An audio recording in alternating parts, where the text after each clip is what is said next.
18 for 23. This is just targeting his old friend. Passing yards 153. Had 5 big catches, and Devontae has 3 touchdowns. He's. I'm telling you, I was one of the few people locked into that game. Greg, we'll start with you. Are you optimistic? No. Starting to change your mind? You look good? No, stop it. This was 2 teams that were fighting to get to 4-10. Yeah.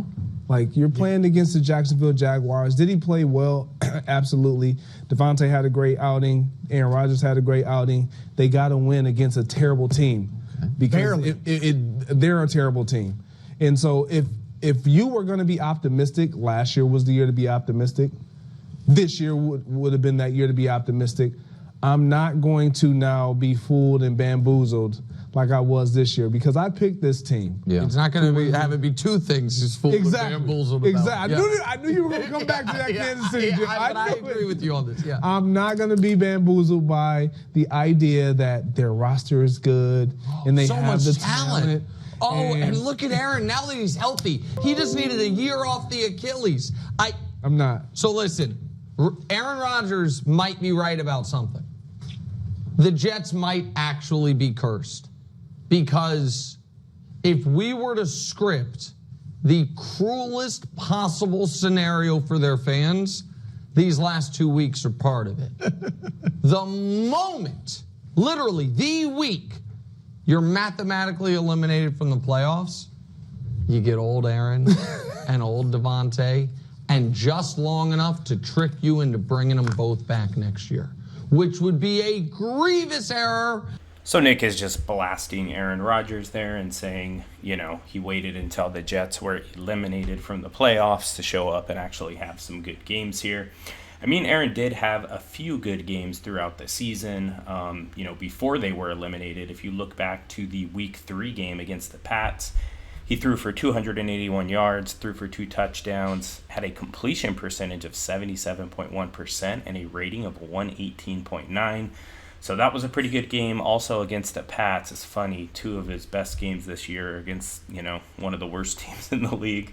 But against the Pats again, he threw for 233 yards, threw for 2 touchdowns, 60.7% completion percentage for a rating of 111.2. He had a pretty good game against the Texans. He threw for 3 touchdowns, only 211 pass yards, but he had a completion percentage of 68.8%. That gave him a rating of 118.1.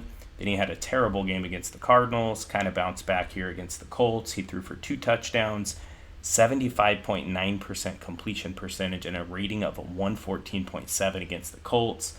Then he had a very crappy game against the Seahawks where he only completed 53% of his passes, a rating of 73.1. And then, the last few weeks have definitely looked more like the Aaron Rodgers of old. Against the Dolphins, he had a 69.2% completion percentage. He finally got above that 300-yard mark. He threw for 339 yards, had a pass touchdown. That's a rating of 104.5. And then against the Jags, his completion percentage was terrible at 53.3%, but he did throw for 289 yards. He threw for 3 passing touchdowns and had a rating of 120. That's the game where Davante Adams ripped off 198 yards on 9 grabs and had 2 receiving touchdowns. So, Nick is saying these last 2 games and kind of Aaron Rodgers looking like his old self, that's going to kind of con or trick the Jets into keeping him around, and also Davante Adams. So he's just saying, they're washed. Don't let these last few games or the end of the season kind of trick you. You don't need to keep these guys around, right? These players are both washed. Yeah, they have a good game here or there, but, they're not worth it. So let me know what you think about it here. Do you think that the Jets should look to move on from Davante Adams and Aaron Rodgers? Do you think they're going to get tricked into keeping these guys around? Or do you actually think the Jets are a better team moving forward, keeping these 2 guys on the team? So let me know what you think about it in the comments section. I appreciate you for taking the time to watch this, and I will talk to you soon.